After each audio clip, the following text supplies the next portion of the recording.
Welcome to స్వతంత్ర news. నేను అబిత. ముందుగా హెడ్లైన్స్. మేనిఫెస్టోపై సీఎం జగన్ కసరత్తు. కాసేపట్లో పార్టీ ముఖ్య నాయకులతో సమావేశం.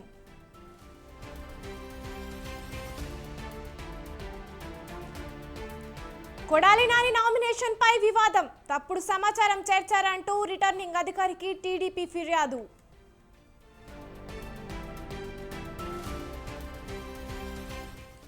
సీఎం అయ్యాక ఏపీకి ప్రత్యేక హోదా మరిచారు. జగన్ పాలనలో రైతులు అప్పులు పాలయ్యారన్న షర్మిల.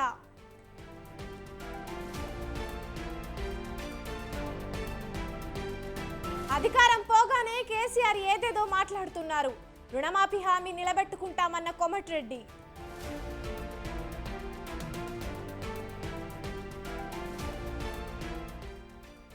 దేశవ్యాప్తంగా కొనసాగుతున్న రెండో దశ పోలింగ్. ఓటేసిన ప్రముఖులు.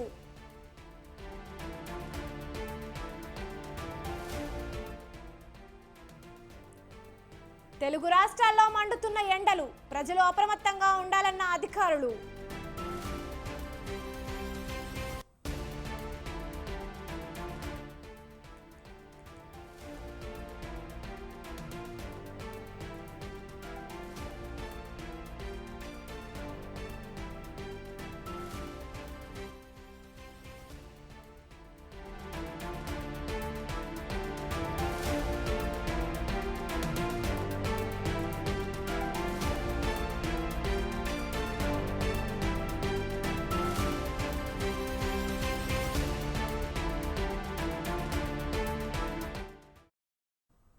తెలంగాణలో సంచలనం సృష్టించిన ఫోన్ ట్యాపింగ్ వ్యవహారంపై సిపి కొత్తపేట శ్రీనివాసరెడ్డి స్పందించారు. ఈ కేసులో ప్రస్తుతం విచారణ కొనసాగుతోందన్నారు. ఎస్ఐబి మాజీ చీఫ్ ప్రభాకర్ రావు అమెరికాలో ఉన్నారని, ఆయనను రప్పించే ప్రయత్నం చేస్తున్నామన్నారు. ఈ కేసులో నిందితులు పలుకుబడి ఉన్నవారని, వారు తప్పించుకునే ప్రయత్నం చేస్తున్నారని చెప్పారు. తాము ఆధారాలతో నిరూపించే ప్రయత్నం చేస్తున్నామని చెప్పారు. ప్రజల ప్రైవసీకి భంగం కలిగించే విధంగా ప్రవర్తిస్తే కఠిన చర్యలు తీసుకుంటామన్నారు నగర CP.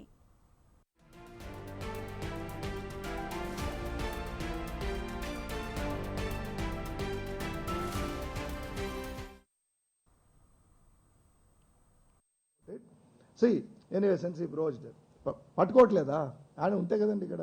So we are making efforts to get him. Number 1.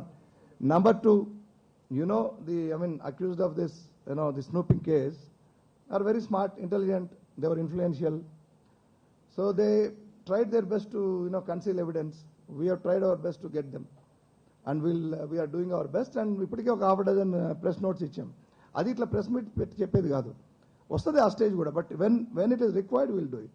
Until then, please be patient. Yeah. I am not talking about that case. You be rest assured that this crime is committed not just against 1-2 individuals. It is against the society, the privacy of the individuals. Everybody is serious about it. We are serious about it. We are unearthing it. We are definitely in the middle of, investigation and achieving our whatever the objective which we wanted to stop this kind of thing.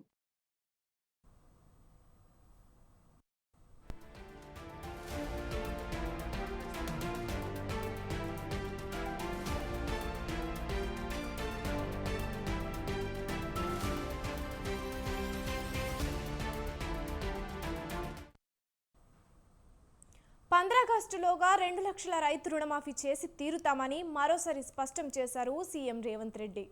Harish Rao రాజీనామా లేఖను రెడీగా పెట్టుకోవాలన్నారు. Gun park దగ్గర రేవంత్కు సవాలు విసిరిన హరీష్ రావుకు CM counter ఇచ్చారు. మోసం చేయాలనుకునే ప్రతిసారి హరీష్కు అమరవీరుల స్తూపం గుర్తొస్తుందని అన్నారు. హరీష్ మోసానికి ముసుగు అమరవీరుల స్తూపం అని చెప్పారు. ఇన్నాళ్లలో ఎప్పుడైనా అమరవీరుల స్తూపం దగ్గరకు వెళ్లారా అని ప్రశ్నించారు.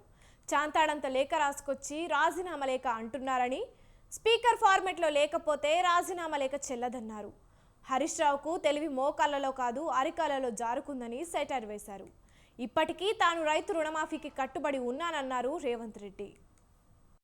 నేను 15 ఆగస్టు లోపల 2 లక్షల రూపాయల రైతు రుణమాఫీ చేస్తాను నేనంటే, రేవంత్ రెడ్డి నువ్వు 15 ఆగస్టు లోపల చేయకపోతే నువ్వు రాజీనామా చేయాలా, నువ్వు చేస్తే నేను ఎమ్మెల్యే పదవికి రాజీనామా చేసి మళ్ళీ సిద్దిపేటలో పోటీ చేయను అన్నాడు.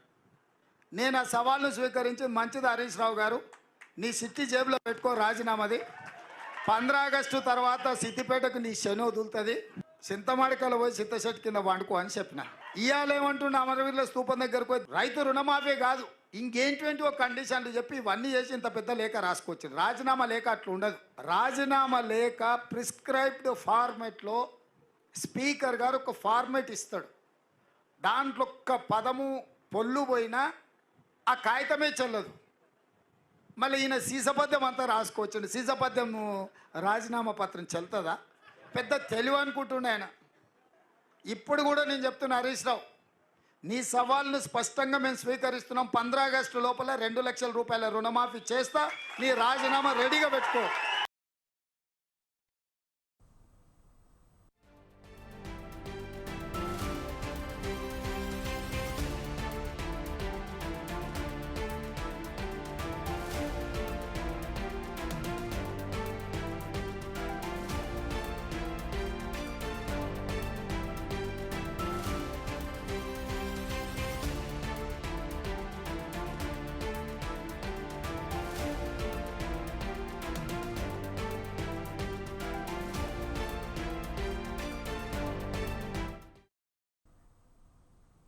కాంగ్రెస్ను విమర్శించడం బీఆర్ఎస్ నేతలు మానుకోవాలని అన్నారు మంత్రి కోమటిరెడ్డి వెంకటరెడ్డి. ఆగస్టు 15న రుణమాఫీ హామీ నిలబెట్టుకుంటామని స్పష్టం చేశారు. ఎమ్మెల్యే పదవి వదులుకునేందుకు హరీష్ రావు భయపడుతున్నారని ఎద్దేవా చేశారు. గతంలో తాను మంత్రి పదవిని తృణప్రాయంగా వదులుకున్నానని గుర్తు చేశారు. ఎస్సీలకు 3 ఎకరాల పేరుతో కేసీఆర్ మోసగించారని విమర్శించారు. మెదక్లో బీఆర్ఎస్ కనీసం డిపాజిట్ దక్కించుకోవాలని సవాల్ విసిరారు.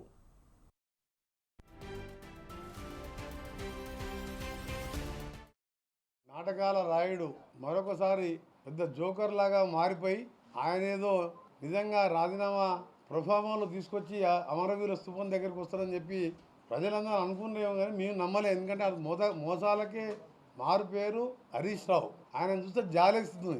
ఎమ్మెల్యే రాజీనామా ఇప్పుడు కూడా 1.5 లైన్ మాత్రమే ఉంటుంది ప్రొఫామాలో. మీరు వాట్సాప్ గ్రూప్లో కానీ మీ మీడియా మిత్రులు అందరూ కూడా చదివినారు. దాన్ని మీరు అందరూ కూడా తెలంగాణ ప్రజలందరూ కూడా తెలంగాణలో ఉన్న దేశ విదేశం అందరికి పంపి వీడు మళ్ళా ఒక జోకరు మరొకసారి మోసం చేసిండు అని చెప్పి చెప్పాలని మీకు కూడా విజ్ఞప్తి చేస్తూ ఆయనని హరీష్ రావు అనాలన్నా అవులారావు అనాలన్నా అర్థమైతలేదు. ఈరోజు హరీష్ ఏపీ పరిస్థితులపై కేంద్ర మంత్రి పీయూష్ గోయల్ చేసిన వ్యాఖ్యలను మంత్రి బొత్స పీయూష్ గోయల్ ఏది పడితే అది మాట్లాడుతున్నారని మండిపడ్డారు. విద్యాశాఖలో అవినీతి జరిగిందని చెప్పగలరా అని సవాల్ విసిరారు. రాష్ట్రంలో ఏ ఒక్క అధ్యాపకుడైనా విద్యాశాఖ మంత్రిగా ఉన్న తనపై వేలు ఎత్తి చూపించగలరా అని ప్రశ్నించారు. గతంలో రైల్వే మంత్రిగా ఉండి పీయూష్ గోయల్ ఎందుకు రైల్వే జోన్ ఇవ్వలేదని ప్రశ్నించారు. కేంద్రంలో తమపై ఆధారపడే ప్రభుత్వం రావాలని బొత్స అన్నారు. అదే బాబు పాప అందరికి అతను ఎక్కడి నుంచి మాట్లాడుతున్నాడు, ఏముందో ఆలోచన చేస్తున్నాడు, ఏమనుకుంటున్నాడు అనుకు తెలియట్లేదు. 14 నుంచి 19 వరకు ఉన్న 18 వరకు ఉన్న ప్రభుత్వం సింగిల్ ఇంజినా డబుల్ ఇంజినా అది ఈ రాష్ట్రంలో. అప్పుడు ఏమైంది? ఒక ఇంజిన్ రిపేర్ వచ్చిందా? ఏమైనా పీయూష్ గోయల్ గారు ఒక ఇంజిన్ రిపేర్ వచ్చిందా? అప్పుడు ఏడు ఉత్తరించారు, ఇప్పుడు ఏడు ఉత్తరించారు చెప్పనండి. అప్పుడు ఆ ముగ్గురు ఊటమి ఉన్నప్పుడు ఏం మేము ఈ అచీవ్మెంట్లు చేసాము అని చెప్పండి. ఉన్న ప్రత్యేక హోదానే దాన్ని తాకట్టు పెట్టి ప్యాకేజ్ కింద మార్చుకున్నారు కూటమి. అవునా కదా? ఏం చేసింది డబుల్ ఇంజిన్? అప్పుడు ఒక ఇంజిన్ రిపేర్ అయిపోయి ఉంటుంది ఇటు, బహుశా అది మర్చిపోయి ఉంటాయి. అదే బాబు పాప అందరికి అతను ఎక్కడి నుంచి మాట్లాడుతున్నాడు, ఏముందో ఆలోచన చేస్తున్నాడు, ఏమనుకుంటున్నాడు అనుకు తెలియట్లేదు.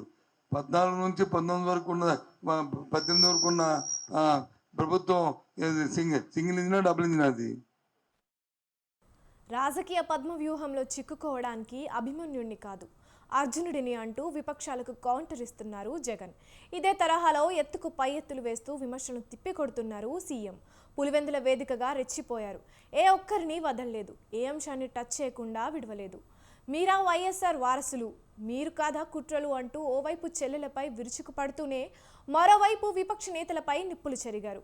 ఘాటుగా సూటిగా ప్రశ్నల వర్షం కురిపించారు. ఇంతకీ జగన్ ఆరోపిస్తున్నట్టు వివేకాను చంపిన హంతకులెవరు? వారితో చేతులు కలిపిన కుట్రదారులెవరు?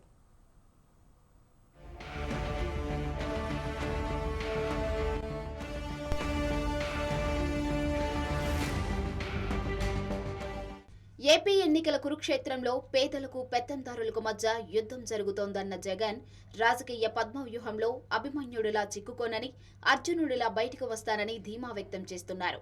అందుకు తగ్గట్టుగా ఎత్తుకు పై ఎత్తులు వేస్తూ వ్యూహాత్మకంగా ముందుకు సాగుతున్నారు. ఈ క్రమంలోనే ఎన్నికల ప్రచారంలో వివేక హత్యను అస్త్రంగా మార్చుకున్న ప్రతిపక్షాలకు చెల్లెళ్లకు కౌంటర్ ఇచ్చారు జగన్. పులివెందుల వేదికగా టీడీపీ, జనసేన, బీజేపీలతో పాటు షర్మిల, సునీత టార్గెట్గా నిప్పుల వర్షం కురిపించారు. పులివెందుల వేదికగా వారిపై విరుచుకుపడ్డారు. రాజకీయ స్వార్థం కోసం వైఎస్ఆర్ పేరు లేకుండా చేయాలని కుట్ర చేసిన వారితోనే చేతులు కలిపారని చెల్లెళ్లకు కౌంటర్ అటాక్ చేశారు. ఈ సందర్భంగా ఘాటుగా సూటిగా ప్రశ్నలు సంధించారు. రాజకీయ స్వార్థం కోసం వైఎస్ఆర్ కుటుంబాన్ని టార్గెట్ చేసింది ఎవరు? వైఎస్ఆర్ పేరు లేకుండా కుట్రలు చేసింది ఎవరు? చార్ట్ షీట్లో వైఎస్ పేరును చేర్చింది ఎవరు అని జగన్ ప్రశ్నించారు. వైఎస్ఆర్ కీర్తి ప్రతిష్టలను చెరిపివేయాలని ప్రయత్నిస్తున్న వారితో చేయగలిపిన వాళ్ల వైఎస్ఆర్ వారసులు అని షర్మిలపై మండిపడ్డారు. వైఎస్ఆర్ బతికుండగా ఎవరితో అయితే యుద్ధం చేశారో ఆ చంద్రబాబుకు వారసులా అని నిలదీశారు.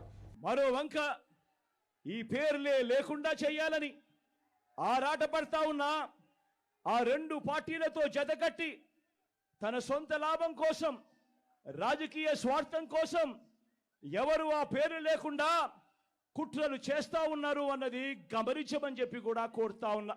మరి వీరు వైఎస్ఆర్ వారసులా, లేక వైఎస్ఆర్ గారు ఎవరితో బ్రతికుండగా యుద్ధం చేశారో, వైఎస్ఆర్ గారు అభిమానించే ప్రతి గ్రామంలోనూ అభిమానించే వాళ్ళు, ప్రతి గ్రామంలో అభిమానించే కార్యకర్త ఎవరితో అయితే యుద్ధం చేశారో ఆ చంద్రబాబుకు వారసులా అని చెప్పి మీరే ఆలోచన చేయమని చెప్పి ప్రతి ఒక్కరిని కూడా కోరుతా ఉన్నా.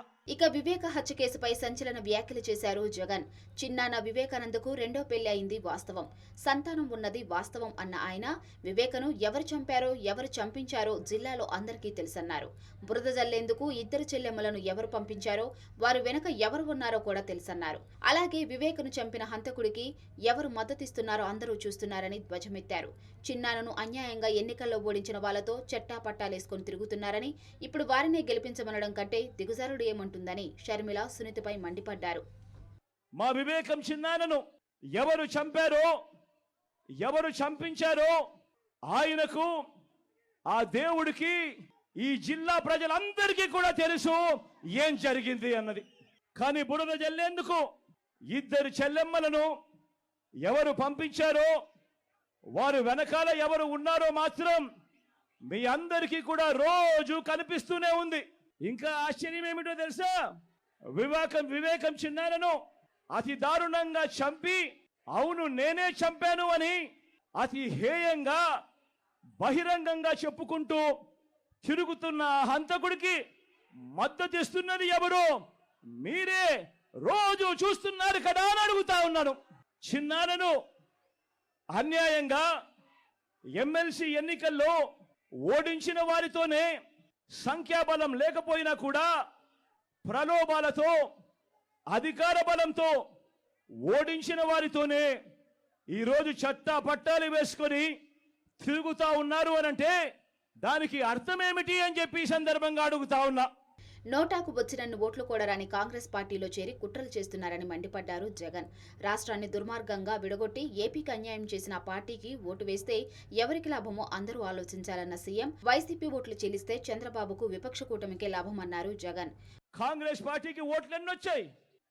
నోటాకు వచ్చినన్ని ఓట్లు కూడా రాని కాంగ్రెస్ పార్టీతో, రాష్ట్రాన్ని విడగొట్టిన కాంగ్రెస్ పార్టీతో, ప్రత్యేక హోదాను విభజన చట్టంలో చేర్చకుండా రాష్ట్రాన్ని దుర్మార్గంగా విడగొట్టి రాష్ట్రానికి అన్యాయం చేసిన ఆ కాంగ్రెస్ పార్టీలో చేరి వైఎస్ఆర్ గారి పేరును ఆయన చనిపోయిన తర్వాత ఛార్జ్ షీట్లో పెట్టిన ఆ కాంగ్రెస్ పార్టీకి మొత్తంగా వైఎస్ఆర్ గారి పేరునే తుడిచివేయాలని, కనబడకుండా చేయాలని ప్రయత్నిస్తున్న వారికి ఓటు వేయటము అనంటే దానివల్ల ఎవరికి లాభము అన్నది ప్రతి ఒక్కరూ కూడా ఆలోచన చేయమని కోరుతా ఉన్నా. అటువంటి కాంగ్రెస్ పార్టీకి ఓటు వేస్తే, మన ఓట్లు చీలిస్తే వచ్చే లాభం బాబుకు, బీజేపీ కూటమికి కాదా అని అడుగుతా ఉన్నాను ఈ సందర్భంలో నేను. మరోవైపు వైఎస్ అవినాష్ ఏ తప్పు చేయలేదని బలంగా నమ్మాను కాబట్టే టికెట్ ఇచ్చానని చెప్పుకొచ్చారు జగన్. అవినాష్ అడిగిన ప్రశ్నలకు సమాధానం చెప్పలేని వాళ్ళు అవినాష్ జీవితాన్ని నాశనం చేయడానికి జరుగుతున్న కుట్రలో భాగమవుతున్నారంటే వాళ్ళు అసలు మనుషులేనా అని మండిపడ్డారు. వైఎస్ అవినాష్ ఏ తప్పు చేయలేదని నేను బలంగా నమ్మాను కాబట్టే నేను అవినాష్కు టికెట్ ఇచ్చాను. ఈరోజు అవినాష్ అడిగిన ప్రశ్నలకు సరైన సమాధానాలు చెప్పలేని వీరంతా చిన్న పిల్లాడైనా అవినాష్ను దూషించడం, అవినాష్ను తెరమరుగు చేయాలనుకోవడం ఎంతటి దారుణమైన కార్యక్రమమో అన్నది ప్రతి ఒక్కరూ కూడా గమనించమని అడుగుతా ఉన్నా. మా అందరికన్నా చాలా చిన్నోడు అవినాష్, చాలా చాలా చిన్న పిల్లోడు.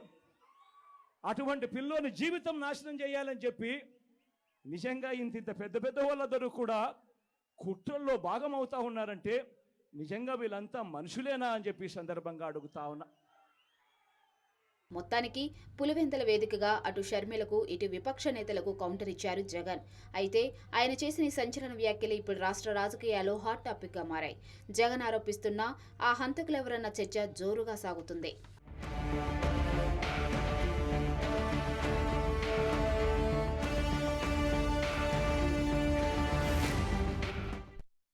జగన్ను నమ్మి గెలిపిస్తే నట్టేట ముంచారని ఏపీపీసీసీ అధ్యక్షురాలు వైఎస్ షర్మిల అన్నారు. జగన్ పాలనలో రైతులంతా అప్పుల పాలయ్యారని చెప్పారు. తిరువూరులో ఎన్నికల ప్రచారం నిర్వహించిన షర్మిల వైసీపీ సర్కార్పై తీవ్ర విమర్శలు చేశారు. ఒక్క ఏడాదైనా రైతుల కోసం 3,000 రూపాయల కోట్లు పక్కన పెట్టారా అని ప్రశ్నించారు. పంట నష్టపోయిన రైతులను ఆదుకున్న పరిస్థితి లేదని ఆవేదన వ్యక్తం చేశారు. జాబ్ క్యాలెండర్ అన్నారు, ఏమైందని నిలదీశారు. ఏపీ రాజధాని ఏదంటే చెప్పలేని పరిస్థితికి తీసుకువచ్చారని మండిపడ్డారు.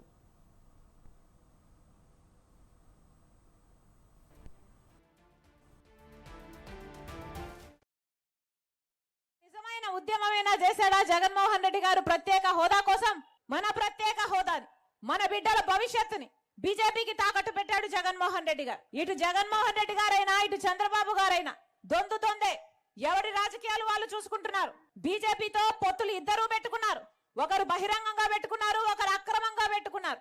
ఇద్దరు బీజేపీకి తొత్తులే. చంద్రబాబు గారికేమో మోడీతో పొత్తుంది, జగన్మోహన్ రెడ్డి గారు మోడీకి తొత్తయ్యారు. ఇద్దరికి పెద్ద తేడా లేదు. మన రాష్ట్రంలో రాజ్యం ఎవరేలుతున్నారా అంటే ఈరోజు బీజేపీ ఏలుతుంది. ఎందుకంటే ఒక పక్క పాలక పక్షం, ఒక పక్క ప్రతిపక్షం, ఇద్దరు బీజేపీ కొంగు పట్టుకునే తిరుగుతున్నారు. ఇద్దరికి బీజేపీయే కావాలట. ట్రయాంగిల్ లవ్ స్టోరీ నడుస్తుంది మన రాష్ట్రంలో. మరి జగన్మోహన్ రెడ్డి గారు ముఖ్యమంత్రి అయ్యాక 5 సంవత్సరాలు అయిందే, ఒక్క నిజమైన ఉద్యమమే. ఏపీ సీఎం జగన్కు సీబీఐ మీద నమ్మకం లేదా అని ప్రశ్నించారు వైఎస్ సునీత. సీబీఐ వాళ్ళు నిందితులు వీళ్ళే అని చెప్పారని, సీబీఐ మీద నమ్మకం లేదన్నట్లుగా వైఎస్ జగన్ చెబుతున్నారని అన్నారు. వివేక చనిపోయాక ఆ కేసు సీబీఐకి ఇవ్వాలని కోరి మళ్లీ కేసు విత్డ్రా చేసుకున్నారని గుర్తు చేశారు. జగన్మోహన్ రెడ్డి గారిని అడుగుతున్నా, మీకు కోర్ట్సు, పోలీసులు, సిబిఐ వ్యవస్థలు అంటే గౌరవం ఉందా లేదా? 2019లో వైఎస్ వివేకానంద రెడ్డి గారు చనిపోయినప్పుడు సిబిఐకి పోవాలా అని చెప్పి కేసు పెట్టారు ఏపీ హైకోర్టులో. మళ్ళీ ఆ కేసు విత్డ్రా చేసుకుంటారు. ఈరోజు మీ వాళ్ళు కడప కోర్టులో గ్యాగ్ ఆర్డర్ పెడతారు, కావాలని పెడతారు కేసు. ఆర్డర్ తెప్పించుకుంటారు. మళ్ళీ మీరే మాట్లాడతారు. మీకు కోర్ట్స్ అంటే గౌరవం లేదా? పోలీసులు అంటే గౌరవం లేదా? సిబిఐ అంటే గౌరవం లేదా? సిబిఐ వాళ్ళు చెప్తారు నిందితులు వీళ్ళు అని, వీళ్ళు చేశారు, వీళ్ళు చేయించారు అని వాళ్ళు చెప్తున్నారు. నేను చెప్పేది కాదు, సిబిఐ వాళ్ళు చెప్తున్నారు. సిబిఐ వాళ్ళు వీళ్ళు నిందితులు అని చెప్తే మీరు అంటారు సిబిఐ వాళ్ళ మీద నమ్మకం లేదన్నట్లుగా అవినాష్ రెడ్డి నిర్దోషి అని.